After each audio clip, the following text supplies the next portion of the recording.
Good morning, children. Welcome to my YouTube channel, Maths Buzz. I hope you all are doing great and you are also studying time to time, apart from doing other things. I'm taking today class 10 topic, which is arithmetic progression, chapter 5.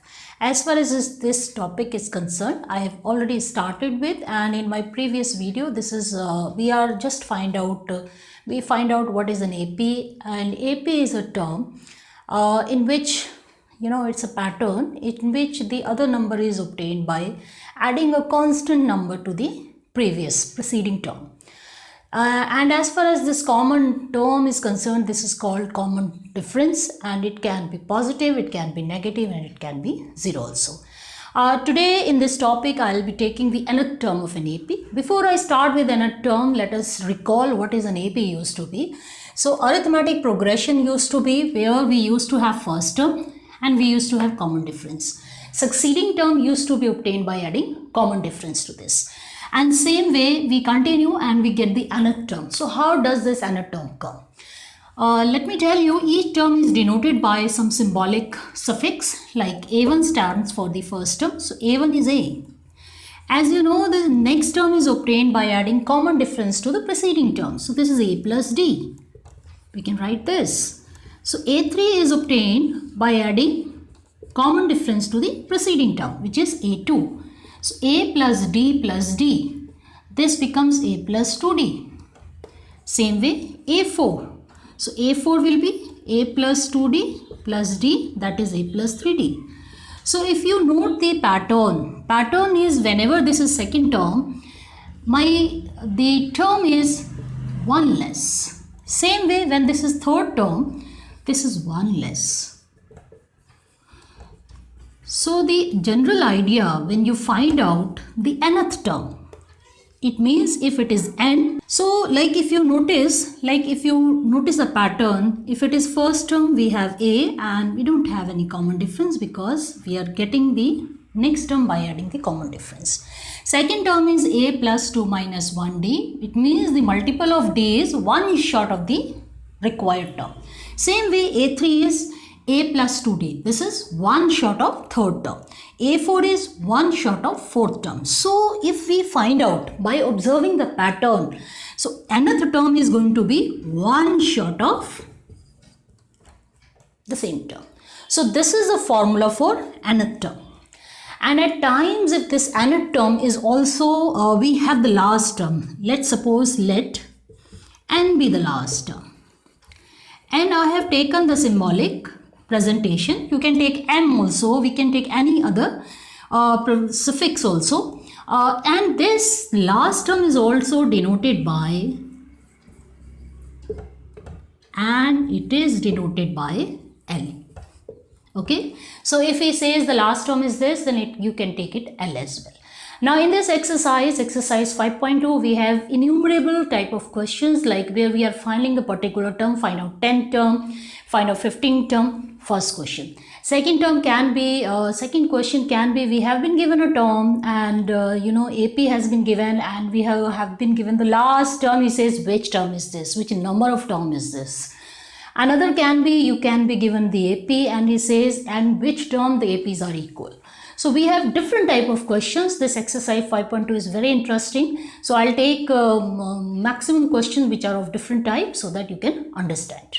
So I'm starting with the exercise 5.2 and which is based on nth term of an AP.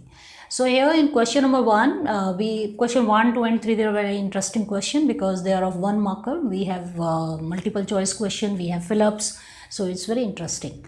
Question number 1, you have been given few terms, like you have been given first term, you have been given common difference, you have been given number of terms. So get acclimatized with the terms like what A stands for so that we can relate to. Now what is general term? General term is, that is AN, that is nth term, A plus n minus 1 into D. This is also called general term. Okay, don't get confused. And if he says find out the last term, so last term means which is the last number. If my n is 10, then I will be finding A10. So it's simple. So we'll be finding A10. Now here we'll just put the value A is 7, n is 8 and common difference is 3. Rest is a solution. 8 minus 1 is 7. 7 into 3. And if you solve, this gets 28. Okay. Moving to the third part, as far as this question 1 is concerned, it has 5 parts, all parts are different. So I'm just taking the parts which I feel they are worth taking. In this question, if you see you can say very unique type of question, you have to find first term. So what we will do, we'll start with the formula for our nth term. An is a plus n minus 1 into d. Now here, you'll put the value of an on the left side. A, we don't know. N is 18, minus 1, D is minus 3. You know, I always tell students to be careful while handling negative sign because writing the values in the formula is not difficult. What is difficult is calculation, and that is where many of the students fail to carry out. Now here, what we will do, first we'll simplify this. Minus 5 is equal to A. 17 into minus 3 is minus 51. Correct? Now here, if you shift it to the left side, it will change in sign. 51 minus 5, this is 46. So first term is 46.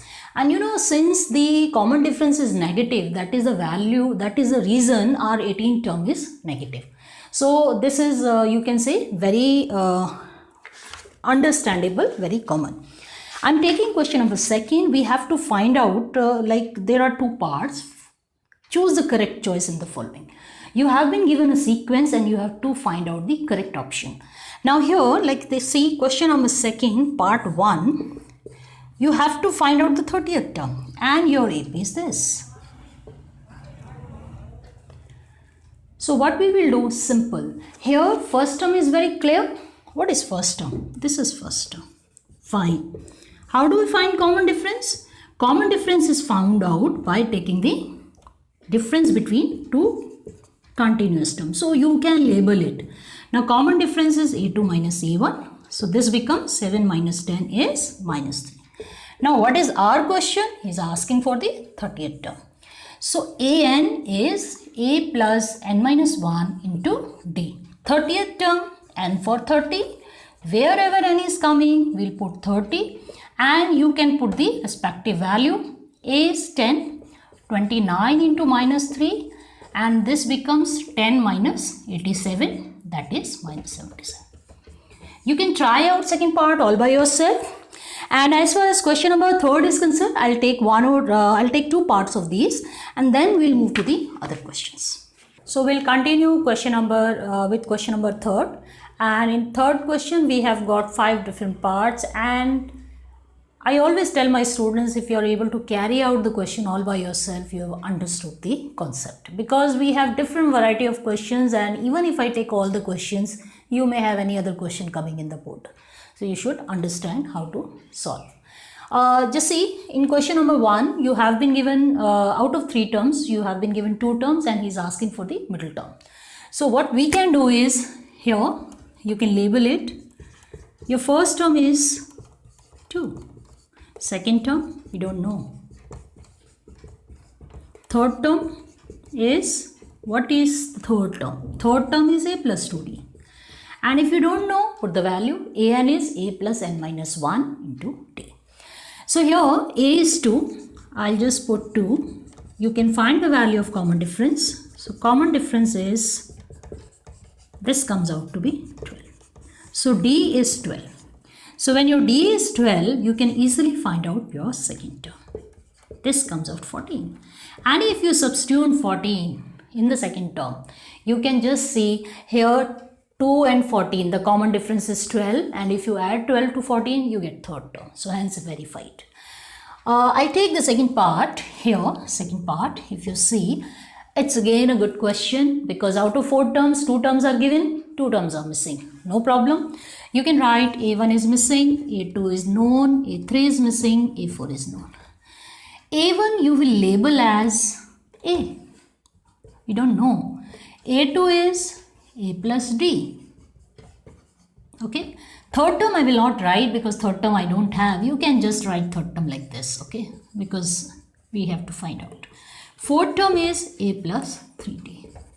So if you notice first and second equation, you have equation in two variables.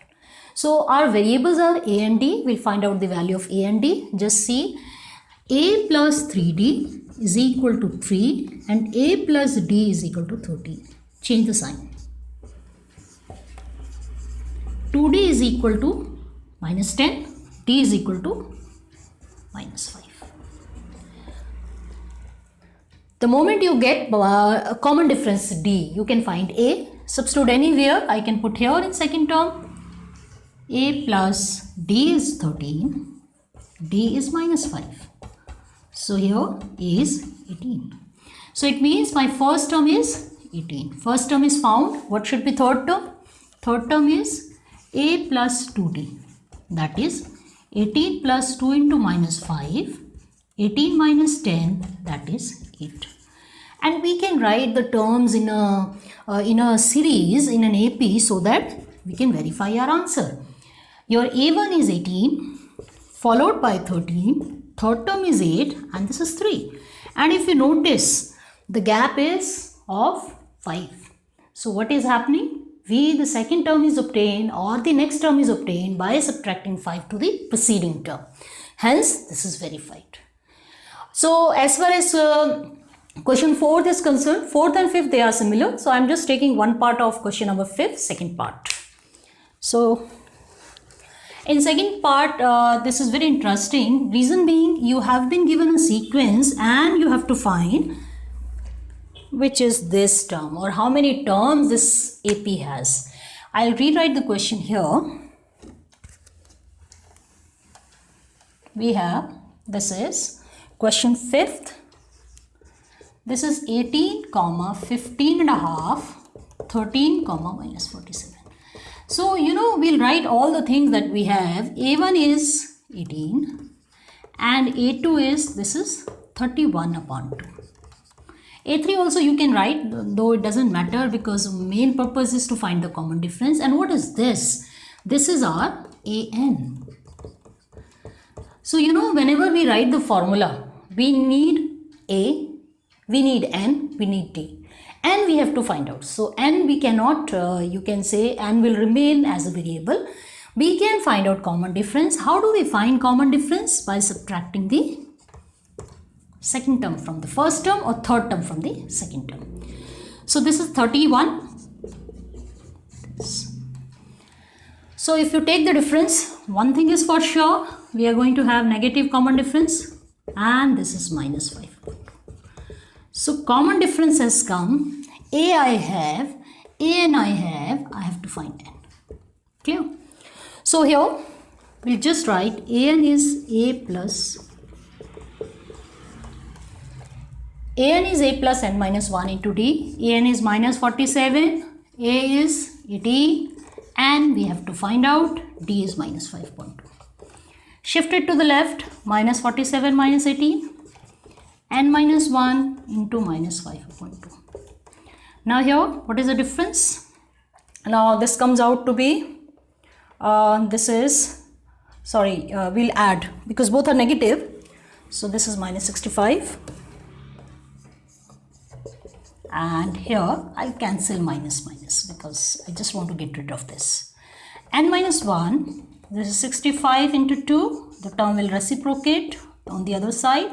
So, N minus 1 is equal to 26. I'll just write here, bear with me. N minus 1 is equal to 26 and N is equal to 26 plus 1, 27. It means in this AP we have 27 terms. So, this way you can find out. We have almost 4, 5, 6 questions are of the same type. You have been given an AP, you have to find the number of terms. So, I hope this much is clear, though video became very long, but those who want to know the heck of the question, they will understand. And in my next video, I'll be continuing with the sum of n terms of an AP. Till then, keep practicing, keep learning and have a good day. Thank you.